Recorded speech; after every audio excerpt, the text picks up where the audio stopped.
नमस्कार। जैसा कि आप जानते हैं कि मीडिया इस देश का चौथा स्तंभ है और मीडिया को लोकतांत्रिक आवाज़ उठाना ज़रूरी है और जनता की आवाज़ बनना बेहद ज़रूरी है, क्योंकि सरकार और विपक्ष क्या कर रहे हैं इसके बीच में अगर कोई होता है तो वो मीडिया होता है। और ये मीडिया ही होता है जो जनता को बताता है कि इस फैसले का दूरगामी क्या परिणाम हो सकता है, क्या फ़ायदे हो सकते हैं, कब क्या और कैसे होगा। लेकिन फिलहाल अगर हम देख रहे हैं तो मीडिया बहुत सारे मुद्दों पर नदारद चुप्पी साधे हुए है और कि बेवजह किन्हीं मुद्दों को महीनों से आपके सामने लेकर आ रहा है। बहुत सारी गुप्त बातों को वो LAC पर जाकर वो जो कॉन्फिडेंशियल बातें होती हैं उनको भी वो दिखा रहा है। कुछ लोगों का उनको आशीर्वाद है, इसीलिए वो वहाँ तक कवरेज कर पाते हैं और विदेशी जो मीडिया हाउस हैं वहाँ वो जानकारी ले जाते हैं कि जिसे हमें गुप्त रखना था। आज हमारे देश में लाखों लोगों की नौकरियां चली गई हैं, लेकिन कोई चर्चा नहीं है। लोग दिन ब दिन आत्महत्या करते जा रहे हैं, बैंक डूबते जा रहे हैं, GDP माइनस में जा रही है, डॉलर ऊपर जा रहा है, सोना और चांदी के रेट बढ़ रहे हैं, डीजल पेट्रोल नीचे नहीं आ रहा है, सब्जियों का हाहाकार है, दाम इतने हैं कि आप एक बार रेट पूछ लें तो हिम्मत नहीं है कि आप सब्जी खरीद लें। लेकिन ये सब मुद्दे नदारद हैं, गायब हैं। क्यों? क्योंकि कुछ मीडिया हाउस VIP घरानों के हाथ में हैं, कुछ रेलवे को बेचा जा रहा है, एयरपोर्ट्स को बेचा जा रहा है, तमाम कॉन्टैक्ट सुविधाएं लाई जा रही हैं, स्थायी रोजगार घटाए जा रहे हैं और सिर्फ बातों के पुलंदे बनाए जा रहे हैं। और मीडिया का बहुत बड़ा हिस्सा सिर्फ और सिर्फ खामोश है। उसकी खामोशी इस जनता के लिए भारी पड़ रही है, क्योंकि जनता को बहुत उम्मीद होती है जब वो शाम को अपने न्यूज़ चैनल को खोलता है और अपने पसंदीदा चैनल्स पे जाता है तो उसको उम्मीद होती है कि उससे जुड़े हुए कोई मुद्दों पर वो बात करेगा। लेकिन जब उससे जुड़े हुए किसी मुद्दे पर बात नहीं होती तो उसको केवल और केवल हताशा मिलती है कि उसको सुनने वाला कोई है नहीं। अगर वो सड़कों पर जाता है तो कोड ऑफ कंडक्ट लगता है और उसको लाठियों का सामना करना पड़ता है।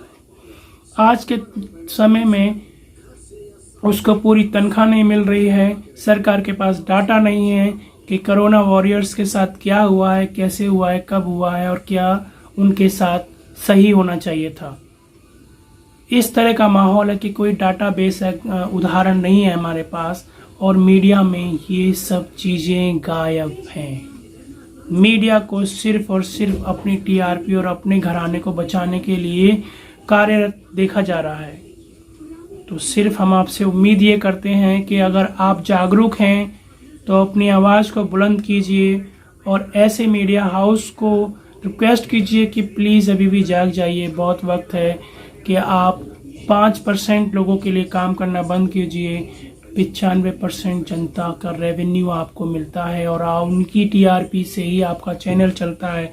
अगर आपको लगता है कि 5% लोग आपको सिर्फ और सिर्फ सम्मान देते हैं तो ये आपका नज़रिया गलत है। अगर आप भाई भाई को लड़ा कर डिबेट करते हैं तो देश की एकता और अखंडता के लिए नुकसान है। आप सिर्फ और सिर्फ मुद्दों की राजनीति करते हैं और एक पक्ष की बात करते हैं, दूसरे पक्ष को नज़रअंदाज करते हैं, तो ये भी धर्मनिरपेक्ष लोकतांत्रिक प्रक्रिया नहीं है। ये मीडिया के ऊपर बहुत बड़ा सवाल है कि आप आज अपने ही जाल में उलझते जा रहे हैं। एक चैनल दूसरे चैनल की टांग खिंचाई कर रहा है, एक चैनल दूसरे चैनल पर उंगली उठा रहा है कि वो सही नहीं, मैं गलत हूँ, वो गलत है, मैं सही हूँ। और आज आप देख रहे हैं कि ये हो क्या रहा है। तो अभी भी वक्त है, जिस तरह सुप्रीम कोर्ट ने कहा है कि मीडिया एक रेस्पॉन्सिबल पर्सन बने, रेस्पॉन्सिबल इंस्टीट्यूशन है और संविधान का चौथा स्तंभ है, तो उस चौथे शक्ति को समझिए। आपकी फ्रीडम को कहीं कब्जाया जा रहा है, कैप्चर किया जा रहा है। तो अगर आप अपनी अभिव्यक्ति को, आज़ादी को दबाना नहीं चाहते हैं तो बेबाक बोलिए, दिलों में रहिए। आज हम देखते हैं जितने चैनल्स पे फॉलोअर्स नहीं हैं उतने यूट्यूब चैनल्स पे व्यक्तिगत फॉलोअर्स हैं, क्योंकि वो आवाज़ सच की सुनते हैं, दिल की सुनते हैं और सच बोलते हैं, तो लोग उनको भी पसंद करते हैं।